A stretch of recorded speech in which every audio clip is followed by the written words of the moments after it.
What's going on, everyone? Welcome back to Real Reds Talk. We have a double special today, pros and cons, and mixed with a little bit of Sunday social as well. Some breaking news towards the end of the show, so make sure you stick around for that. We've got Shreyas Singh alongside me, who we are yet to speak about the game yet. So we'll get your thoughts, just initial thoughts, Shreyas. Obviously, don't dive too deep, but just happy United got the win.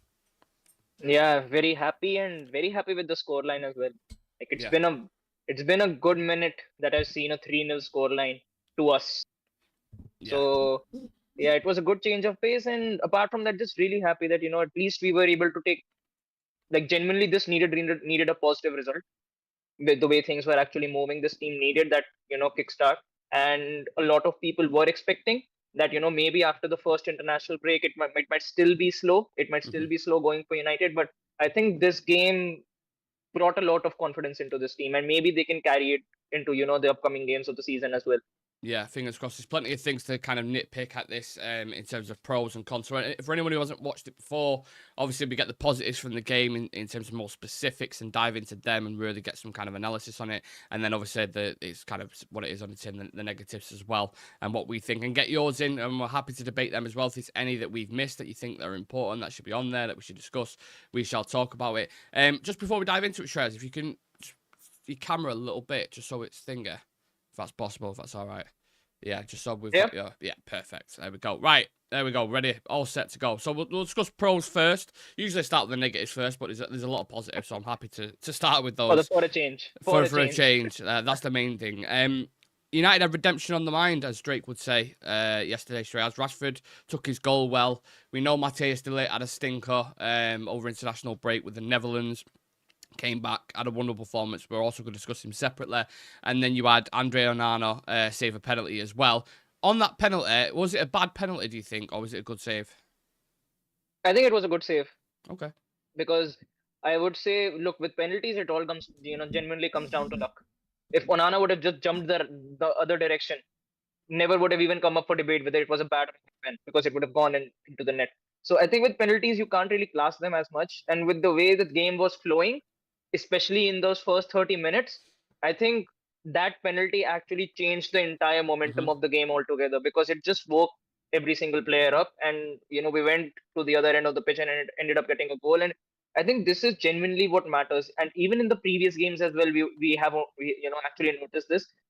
When you actually convert, when you actually score the goal, the entire outlook of the game changes. If in the previous games, the game against Brighton, the game against Liverpool, I would say Yeah. as well, Yeah. if Zuxi would have converted those two opportunities that we got. If against the Brighton game, we would have been more clinical and quicker in our transitions, Yeah. and we could have actually converted in those first 30 to 35 minutes of the first half, would have been a completely different game.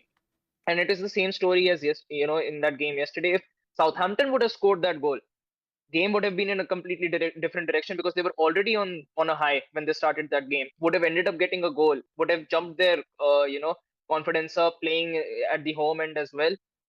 They would usually, they would actually look at this and go, this is the best opportunity we have of actually getting 3 points, especially against United at home.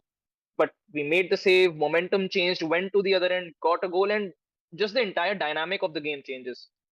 I think it's good we can do that, but I'm also sat there at the same time, and I'm sure you are thinking, it's Southampton, the bottom of the table. They've not won a game yet.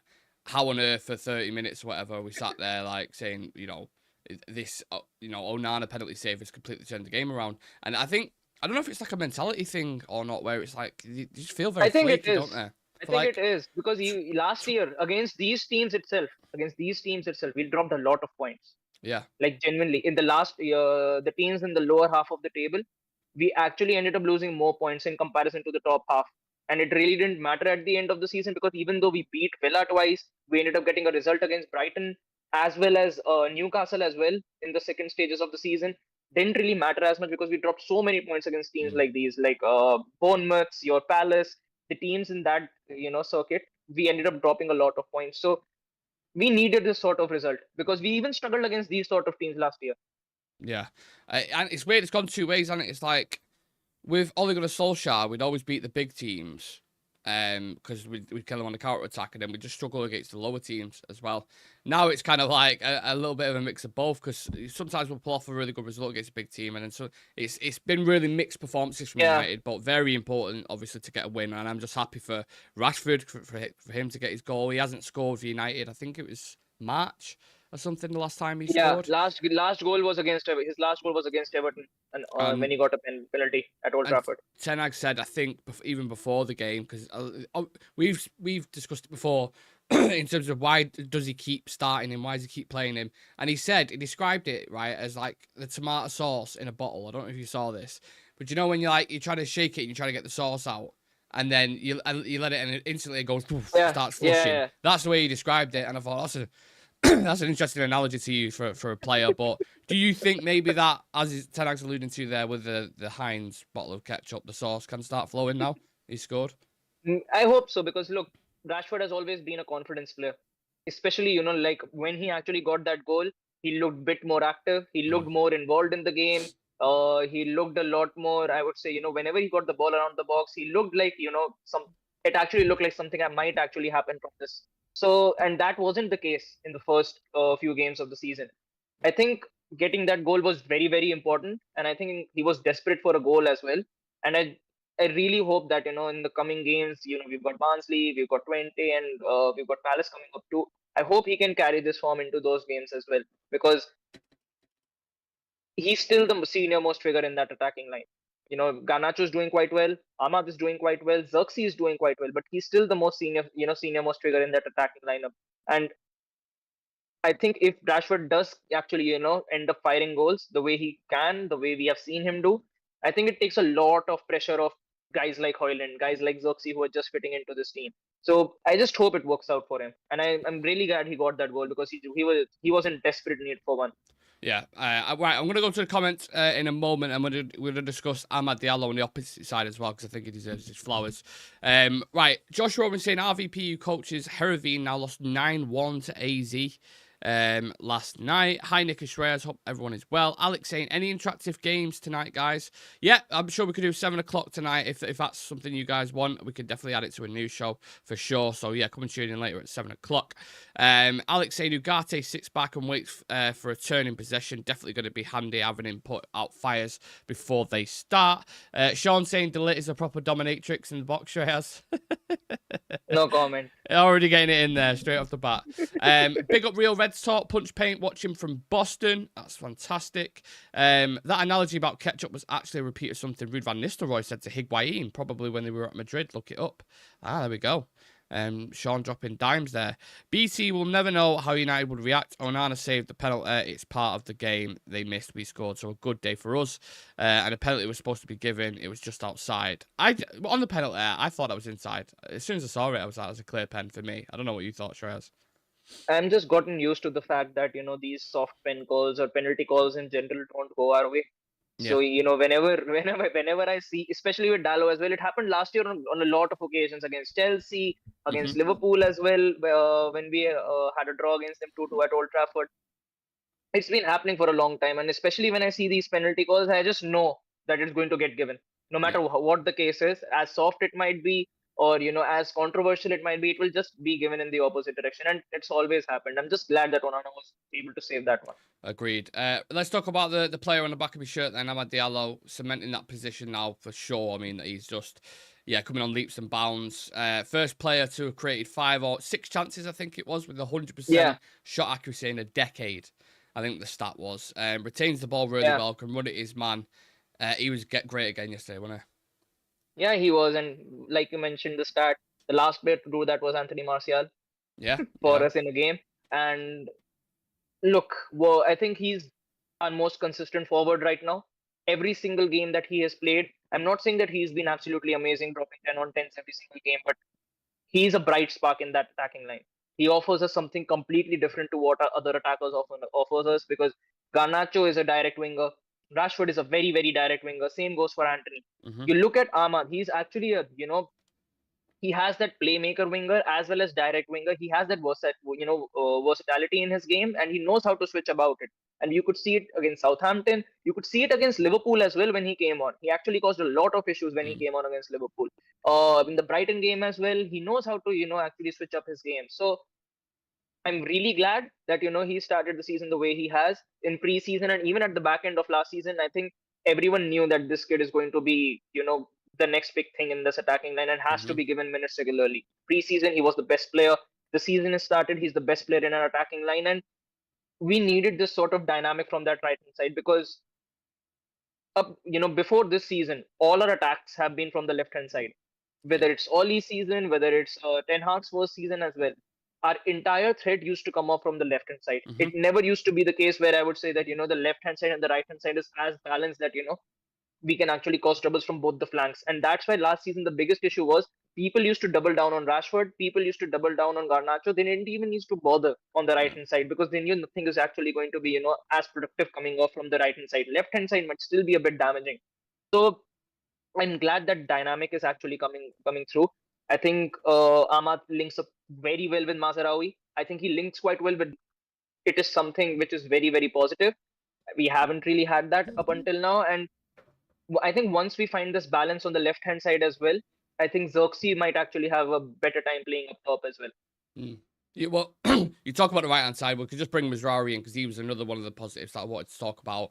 15 million quid, first and foremost, is a fucking bargain if he continues to play the way. I know it's 3-4 games in now, so you can't, you know, you can't have it's a small sample size, isn't it, basically? But I think 15 million Yeah, pounds so far, absolute bargain. So calm, so comfortable on the ball, offers solutions in any awkward situations, which is great, which Wan-Bissaka very used to press get caught resistant as out well. in. Yeah, Very press yeah. resistant as well. And Wan-Bissaka looked like a deer in headlights a lot of the times when he had possession. So he's the opposite to that. Yeah, My question is with and I keep Mazraoui is why did Bayern Munich want to get rid of him? because they had to actually get they have signed a centre back called Hiroki Ito, I guess, from Mm-hmm. Stuttgart, Mm-hmm. and to actually get him in, they had to let go of one player in that Yeah. defensive line, and they couldn't let go of Kim Min Jae. They weren't able to get rid of Upamecano as well, so they had to get rid of Mazarawi because they had also signed Sasha Bowie from Galatasaray last year Mm. in the January window. But So at the time, yeah, Shreyas, we were saying, weren't we? Like, we was a little, not confused, but we was like, don't really make sense. Well, it makes sense, but we're not too forced. Like, we'll keep all the Wan-Bissaka. Now you look at them both. You've had time to assess them. It makes sense, doesn't it? yeah, it does because look, when you look at his game, especially Mazarawi's, he's very good when it comes from a tactical standpoint. Like whenever you actually see him play, the way he conducts himself, the way he is actually positionally aware as well as to when to progress forward and when to stay back and absorb pressure. He's actually really, really good. Yeah. So I think with Wan-Bissaka being there, he can't do the job that Mazarawi does. I'm not saying that Wan-Bissaka isn't a good fullback. He's a very good fullback, and I think the team that he has gone to, West Ham, I think that's where the best of his game can actually come out. Mm. With the way Ten Hag wants to play, he needs attacking fullbacks and players like Mazarawi in that fullback dimensions because with the way Mazarawi and Dalot are actually positioned, they actually help us in stretching the play out for the that is the only way we are actually able to create spaces for our attackers to move into. Wan-Bissaka can't do that task, and Mazraoui can do that task really well because, like you mentioned, on the ball he's very good. Technically, he's very, very sound. Positionally, he's very aware, and even defensively, I think he's been doing a really good job whenever players have been taking runs at him. And I think he complements Meno in that midfield as well. Whenever he Yeah. has to channel the ball outside, Mazraoui is able to pick it up, then sprint forward and connect it with Ahmad. And I think overall he's integrating quite well. And Ahmad is actually benefiting a lot playing right in front of Mazraoui. When you talk about a modern fullback, he is the epitome of that, innit? Like, he just, I think, yeah, I'm really happy with him there. I think Alex alludes to it there in the chat saying Maz overlapping Ahmad will be dangerous to ops through the season. Yeah, there's something there. Maz and Ahmad, I'm trying to think of like a nickname. I'm going to think of one for those two because I think that right hand side now is arguably better than our left hand side that you was alluding to. Because, like you said, Right you now look it at is. percentages under previous managers, it would always be like 50-odd% on the left side, 20-odd% in the middle, and then 10% on the right. Because it'd be 10% on the right. Wan-Bissaka and Greenwood, or it'd be Wan-Bissaka and Anthony. Like, it'd just be no fluidity there, would there? Whereas Ahmad and Maz, it seems to, yeah, I like it. I'll think of a partnership name for him. It'll come to me in a moment. Sean saying, can we laugh at Liverpool? We absolutely can. That surprised me more than anything. Yesterday, Liverpool at Oh yes, Anfield to Forest. It means when me and Sam did the Premier League predictions on Friday, I said it's going to be like Brock Lesnar versus Spike Dudley. They're going to absolutely smash him, like smash. yeah, And yeah, Hudson-Odoi with a banger. yeah. And look, actually saw the game. Liverpool actually weren't good in that game. Like genuinely, they weren't really good in that game, and you cannot say that they deserved a point or they deserved something from it. They didn't. Nottingham Forest came. They had a very good, I think they actually knew what to do and how to initiate Yeah, themselves. set up really Hudson well under Odoi with a Nuno in very it. good finish. I think Yeah. Elanga set him up for the goal as well. So there's a good Yeah, connection over great there. pass as well. Uh, Great pass from yeah, Elanga. yeah, yeah. And look, I think the first three games that they had, they looked decent. They were, but I wouldn't say that in those three games they look completely something different or something that where I would say that Liverpool are a very dangerous side. I think even against us, it wasn't a good game. It Mm. was just that the kind of mistakes that we committed in that game were very very brutal. And if you look at the other games as well, I just think that Liverpool this season might be facing a bit of a struggle because the teams that they've got to compete against, like if I compare them to Brighton right now, Brighton look like a much more sparky team in comparison to Liverpool. Um, I would say Villa as well. Villa looked very, very good. Like in comparison to last year as well, I think Villa have elevated in a lot of dimensions this year and might be, causing a lot of teams a lot of troubles. Liverpool haven't really made any advancements in their team, which was something that was ridiculed a lot as well. I think they're doing a makeshift job in their midfield with Gravenberch playing as the six, but yeah, I just think that they will be facing a bit of a struggle in having to integrate that team. And I think having to lose against Forest, especially at Anfield, I think that's going to do a bit of a demoralizing task, especially with Champions League kicking in as well now. Yeah. Sean saying, wonder when we'll get news on possible injuries. Think De Ligt was cramp. Well, we've got a little bit of an update on Lisandro Martinez, which we'll get into towards the end. But on De Ligt, man of the match performance, Shreyas took his header really well. Overall performance, apart from, I want to say the 1v1, was it with Kyle Walker-Peters, where he sent him a little bit Yeah. on the byline. Apart from that, physical battles, spatial awareness, I thought it was really, really good and could end up looking like a bargain for 40 million. Oh yes, I think for a 40 million signing, with the age profile that he has, and with the kind of teams that he's worked in before as well, I think it's a very good buy. Has that connection with Ten Hag, and I think it was quite a good performance, especially with the kind of criticism that he was facing during the international break after that game against Germany. I guess I think he silenced a lot of critics down Yeah. after that game. Uh, you could say arguably that since the start of the season, like in the pecking order, De Ligt's been our best. Maguire's been right behind him. Yeah. Lisandro still needs to kick into gear. I think Lisandro still needs to kick into gear a Much bit, but better though. right now in the Yesterday, yeah, much better from yeah, he Sandro, I looked a thought. lot better. Yeah. Yeah, I think, but he still needs to kick it up again. I think maybe it's got to do with.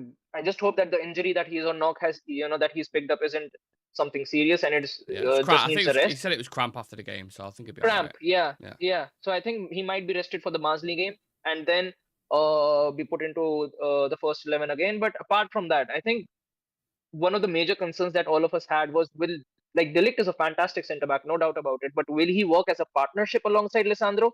I think it can work, and Mm. especially from a technical standpoint as well, with the way both of them actually work as a duo, I think it can work. I think one thing for sure is we still need to give it a bit time. I think they will still have a couple of games where they might face a bit of a trouble, I but I think so. think 10 or 12 games into the season, when they are more used to playing in this system and alongside together with Dallo and may hopefully if Luke Shaw is coming back soon, you get a stable back four, a natural back four. I think we might be seeing this backline progress even better. But yes, I think it's a good way. I think it's been a good performance. I think De Ligt needed a goal as well after the kind of criticism he faced, and I think it has just set a positive tone for that entire team. Yeah, just to kind of round off the positives, the pros. I think post the penalty save, huge improvements from the previous games that we've had. Garnacho, Rashford, De Ligt all scoring and keeping a clean sheet on top of that is exactly what Ten Hag would have wanted and exactly what Ten Hag needed as well. Going to calm our nerves. If you look at the next 5 games, Shrey, as you mentioned, Barnsley there, we've got Palace away, FC 20, Spurs, and then Porto. So even the first 3 there, you would expect us to win, right? Oh, of course. Look, you need a good performance. You've just beaten Southampton. One thing is we need to keep this momentum up. We can't go into the other game and then have a poor performance against Burnley. You need to, match these performances game after game after game. That's the only way we can actually progress. So Barnsley, like you mentioned, I think it will be, we need to have a good performance. Then we've got Palace. I think that will be a very tough game for us because somehow whenever we come up against Palace, it just ends up being a very difficult game. No matter Yeah. whether it's at Old Well, Trafford, whether it's at their they're stadium. not in great form at the moment either. Glasnow's had a sticky start to this season. They've never been in good form when they Yeah, yeah, true. they still managed to get results against us. Mm, But look, with Palace, I think they've got a good front three again. That might be a front three which can cause issues. Ligt, yeah, uh, Lissandro, because Eze is a good player, no doubt about it, and Kamada as well, physical as well, very pacey, and knows how to drop into spaces at the right time. So, would be a good game. But apart from that, I think the toughest game out of all of these will be against Porto. I think because it is away as well, so it mm, might be a very tough game to come up against Porto, a very organized and defensively yeah. sound team. They didn't And they take Spurs, Arsenal to extra time last season in the Champions League, yeah, I think. I think Yeah, yeah, they dragged it to extra time against Arsenal. So, and I just think that with the kind of stadium and the atmosphere that they built in their stadium as well, it will be a tough game. yeah, Going away to Porto and Spurs will. I think that will be a tough game too. And after Spurs, we've got Villa. So you need to set the tone right and get some, yeah. actually pick some wins together. Points on the board, progression in tournaments, and just set your stall out. And then, of course, with that as well, blended, you have Hoyland and Shaw, hopefully, Yeah, who can come back into the team. Ugarte gets, full minutes, 90 minutes. I mean, I don't know if Ugarte's going to start against Barnsley or not. That would clue, but we'll see who he might goes be, with. might be. Yeah, he It's might, the he might safest be. game for him It's to a start. settler, innit? It might. Yeah, It's yeah. a chance for him to come in. It's not, you're not dealing with fucking, No I don't know, pressure at all. Tchouameni in the midfield, Genuinely are no you? pressure. No, so yeah, maybe it is a time to bring him in. So many of you in the chat, nice to see you. Please do leave a like on the video for us and keep getting your comments in. Josh Rowan saying, I remember watching a video from a Liverpool fan channel saying that they thought Liverpool can go unbeaten this season. I remember watching a video from Stick to Football, Gary Neville and Jamie Carragher and them lot. And Jamie Carragher was so confident that Liverpool would win. When they was doing the Super 6 predictions, he was like, yeah, 2-0, coasting, half-time, blah, blah, blah. And yeah, they lost, though. Who knows, Slot's honeymoon come to an end pretty early. Liverpool fans in the mud, which is really love to see. I mean, it's been a great weekend so far. We've won. Liverpool have lost. Yeah, A it's lot of great. teams have dropped points. A lot of teams have Yeah, dropped yeah. points. And So then you've got the North we London need to derby capitalize on it. today as well. So Spurs or Arsenal going to drop No points. Rice, no Odegaard. Yeah, and it's at Tottenham as well, so that's going to be a fascinating game. Yeah. Now, onto the negatives for us, Shreyas, just a couple of nitpicking ones. We discussed the first 30 minutes. That was worrying. I mean, I was in a watch along at the time, and I was like, oh, God, we are so fucking shit. I remember I watched a bit of it back before, and I kept saying, we are so fucking shit. Southampton dominated, was playing through us way too easy. We didn't look sharp at all, and we've seen, like we said before, 20 minutes, 30-minute periods in games where they can cost you results in it. It's lucky that didn't because Yeah, they actually created quite a few chances, I thought. they did. And look, even in the Brighton game as well, you could see into it because there are just moments where this defense and this team actually gets caught napping. Yeah. Like they might be playing good, tone might be right as well. In those 5 or 10 minutes, they just genuinely sleep off. So, and that when you sleep off, teams in the Premier League are going to cost you. Mhm. Southampton aren't a good enough team to capitalize on those sort of moments, but Brighton were good enough. That's why we ended up losing that game in the dying moments. Against Liverpool as well, with the kind of way we actually played, the mistakes we made. You need to be active. You need to make sure that for the entire 90 you're actually at it. You can't you like especially when you're starting the game and you're at 0-0, you can't be in a position where you cost an opportunity to the other team Mhm. because they will actually counter and actually get a goal. So I think that is something which genuinely needs to be worked on. I think it happened. It's been carrying on from last season itself that we are just Yes. not ready enough. It is, and there have been a lot of moments where it's happened. So we genuinely need to work on it. I just hope that we can get some consistency in. And there's not a lot of tough fixtures right now which are coming up. Barnsley, like you mentioned, you've got 20 in the Europa League as well, which is coming up. So if you're able to, I'm not saying that beating these teams is going to completely revolutionize our season, but getting some wins together can actually build some momentum and morale up. So that I think if we can do that, maybe it helps out the entire team while they're playing the full 90. Mate, I'm just glad we've got games midweek. I don't care if it's Barnsley in the Cup. I don't Oh care if yes, it's Europa League. I'm happy these games rather than an international break. We're talking about nonsense or England. Like I'm happy we yeah. get games and watch these new players be integrated. I think the next couple of weeks that's going to be key. One thing that would be another negative, another nitpicking thing is midfield depth, which we talked about off camera as well. If Ugarte picks up an injury, touch wood, he's been all right so far, but so was Euro before he came to United, so anything could happen at this rate. It's back to Eriksen at 6 or a wild, reckless Casemiro. Eriksen good on the ball yesterday, but gets bullied on it physically. The midfield hasn't got enough strength or depth, and I still think that's going to be a reoccurring topic throughout the season.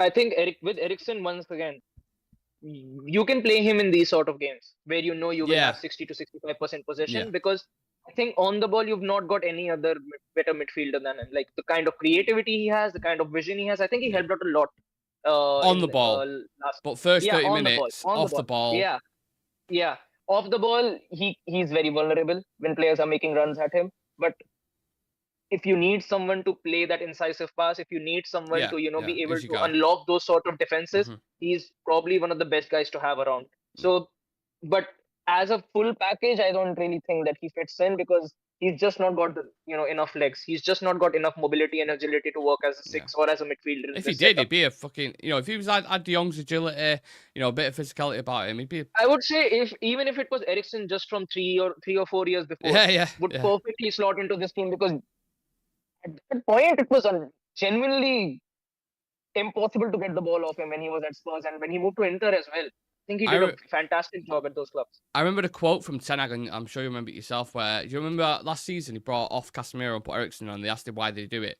and he said, for football, we wanted For football. football, yeah, That's what he brings football, and like you said, when you've got a lot of possession, it's fine.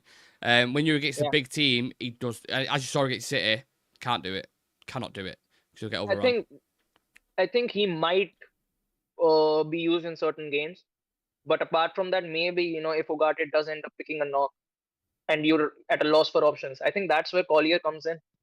Yeah, Maybe potentially. he gets some minutes in. Maybe he gets some Yeah. minutes in these cup games or these Europa League games.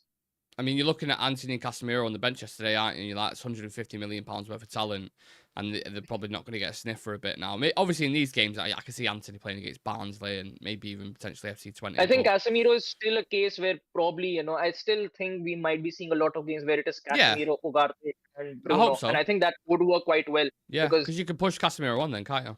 yeah, and if you want to play those vertical passes into the box and you've got Yeah, Casemiro sweet. playing in the eight, Yeah, you've got a, good player actually doing a yeah. very good task for Because you and he can prove very effective. there you're playing into his strengths, aren't you? Do you know what I'm saying? Yeah, Like, that's what yeah, you yeah. saw in the Fulham game, actually.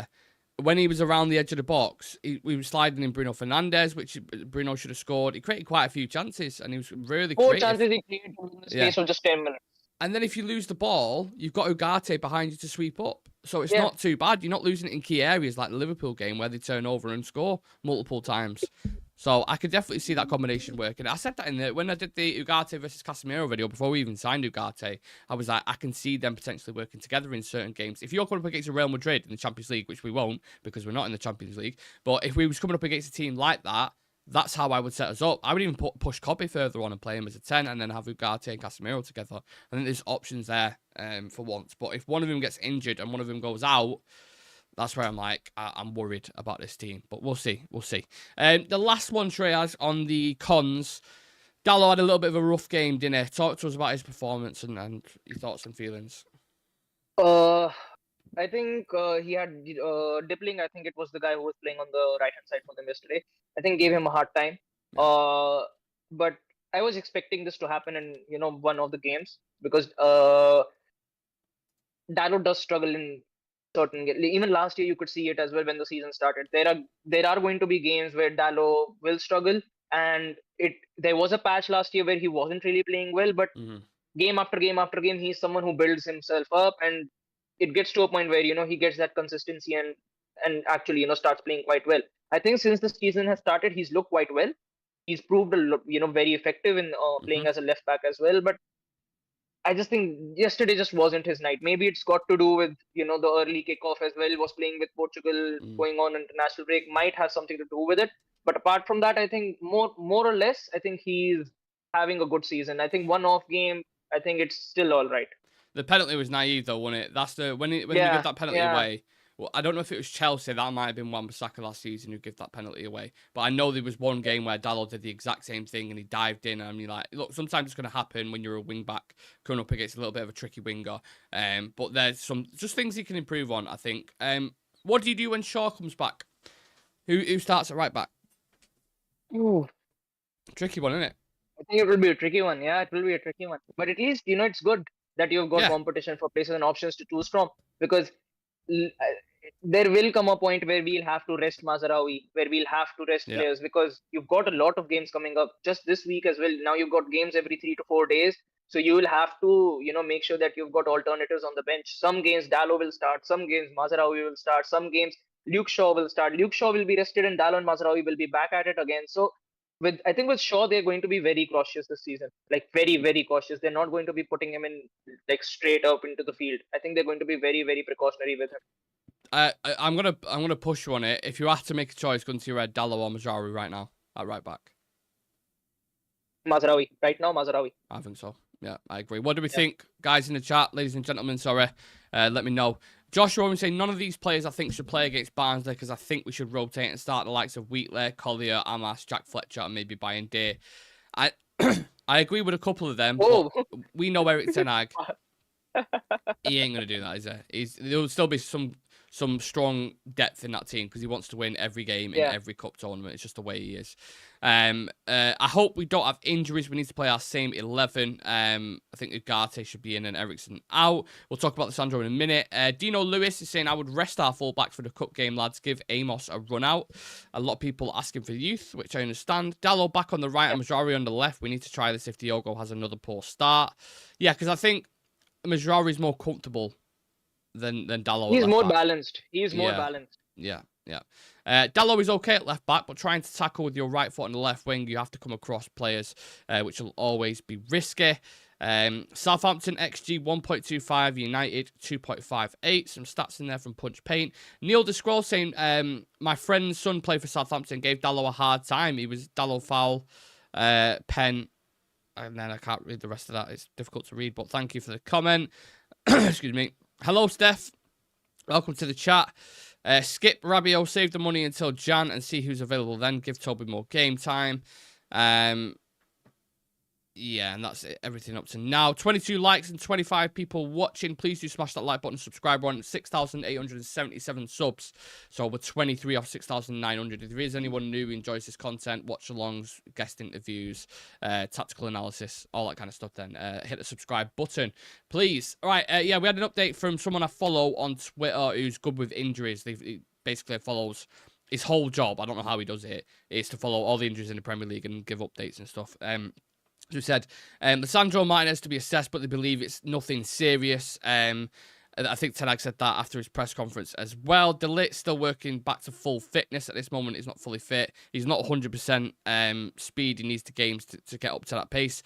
And he'll do much better once he's at that. So basically, the case with De Ligt is, I think he said after the game, it's the first time he's played 3 matches in a row in a long, long time. I think it's something like that. So obviously the cramp got to him and he was working very hard in the game. So De Ligt, I think, should be fine. No injuries there. Lisandro's, it may be a little tweak, maybe 1 week, 2 weeks max, but it doesn't seem too serious, which is good. But them centre-backs we need to keep an eye on, don't we, for the next few games? Yeah, at least until Euro is back. Yeah. Because you don't really have an option who can play that way in that high-line system. You need to be very cautious. I think with De Ligt it is still fine. With Lisandro, you need to be more cautious because he's got a big constantly list of picking up injuries. little knocks, isn't he? And like, I don't know, it just never seems right, and that doesn't sit right with me because he's so important to the way we play. I mean, I'm not like, it's not the end of the world if we have to see Euro and De Ligt together. I'm all right, but it's just we talk about balance and you talk about leadership, what he brings, and you talk. It'd be a huge miss in it, so I'm just fingers crossed he can stay fit, and likewise with a lot of the players that we've got. So. Yeah, we'll see what happens, I suppose. Ugarte addition will help the centre-backs enormously. Yeah, I mean, it was only a small cameo for Ugarte yesterday. You didn't see too much, but you could see little things, couldn't you? Yeah, I think once he's more, integrated with this team, once he's got a full 90 minutes, like in a good 3 to 4 run of games, I think you could see a lot more for him. and actually what he can bring to this team. Yeah. It's going to be weird, isn't it? Because we're going to have players in the squad who we haven't seen in so long, and then players who... So, Maguire... sorry, I don't know if Maguire's... No, Maguire's all right in it. Lindelof, I meant to say, is injured. We haven't seen him for ages. He's going to come back into the squad and play some part. Malacia, Shaw, Højlund, Ugarte... you got a few that are coming back there that you're like, oh, okay. Mount. Added in. Mount as well. Fucking hell, completely forgot about Mason Mount. Yeah, Mount. That's what I'm saying. I forgot about quite a lot of the players. And then you've got others on the bench already, like your fucking Casemiros and Anthony's. And so, yeah, hopefully they come back fit. Sean saying, wonder when we'll get Euro back. Excuse me. We're not exactly seeing much of a high line yet. Yeah, Euro, I think I saw a report saying he'll be back on grass by the end of this month. And getting back up. I think he'll be back. I think we'll be back mid-November. Mid-November, end of November, I reckon. Yeah, I'm eager to see him because one thing I have, which I've said to you before, Shreyas, with the two centre backs that we've got, I think they're both fantastic and have individual skills that are great. But I think pace is a slight issue with that, and Euro brings that because Euro is pretty rapid. Yeah. And he's got great recovery pace. So maybe they'll find the balance with him, but looking forward to it. Jay McGogan in the chat saying Nick and Shreyas. Jay McGogan's also a member like Sean and Dino. If you want to become a member for exclusive content, a badge 16 name, then please do click the join button next to the notification bell or the link in the description. We've currently got, I think it's about 40 members at the minute. And we still need to gift some actually. So I don't know if can I do it. I actually don't know how to do it. It's usually Sam who does it. I don't know if Sam's still in the chat. If I can, then I'll gift some. Show support. No, not that. I don't know how Sam does it, genuinely. I think Sam might be on tonight at 7 o'clock. So, guys in the chat, please do remind me because I said I'd give 5 memberships if we won by 2 or more goals, and we did. And I'm going to stick to that. I just don't know how to do it. Sam does it. So, remind us later, guys, at the 7 o'clock show. We'll be doing some interactive stuff, and I'll get that sorted, and we'll give some memberships. But thank you to the members who've been consistently supporting. Appreciate every single one of you. And yeah, anything else, Shreyas, you want to add on before you go? Yeah, just wishing the next we can continue this into the next game and have more positives to actually talk about. And yeah, hopefully nothing major on Lisandro comes out. Yeah. Maria Stier saying, great win. Didn't see 3 goals in the team. Maybe this season United could score more than the 50-odd they've scored in the league for the last 2 seasons. Yeah, maybe that's something we should have picked up on the negatives as well. So we need to start scoring more goals, don't we? Yeah, I think we need to because we need multiple outlets now. It can't be just that Rashford is scoring. It can't be just that, you're banking on Højlund to score I think it needs to be much more divided out. And hopefully, with the way things are looking right now, we might be seeing that soon. Yeah, especially when you have a profile like Xerxes who knows not going to score 20 plus, but helps the others around him. The wingers need to start chipping in. And so does Bruno Fernandes, by the way, as well. I know we got assists yesterday, but I want to see some more goals from him because, he's... Yeah, it's one to debate, and maybe we'll debate that tonight. But yeah, make sure you come and join us at 7 o'clock. We're going to be doing some interactive games, which are always fun for the chat. More of a Sunday social, I would say, than this. There's some more pros and cons. But yeah, come and join us. Hopefully, we'll see you in the chat. Any idea when Højlund is back? I don't know if Barnsley might get some minutes. I don't think he'll play a full 90 minutes against Barnsley, but yeah. I expect soon. So keep an eye on our socials for any updates on that. Obviously on Instagram, Sam's fantastic job over there. We've got loads of news updates and Twitter as well. Real Reds Talk. And then, yeah, if you want to follow us on TikTok, then drop us a follow there. Me and Shreyas will see you guys in the next one. Enjoy the rest of your weekend, guys. We'll see you at 7 o'clock in a bit.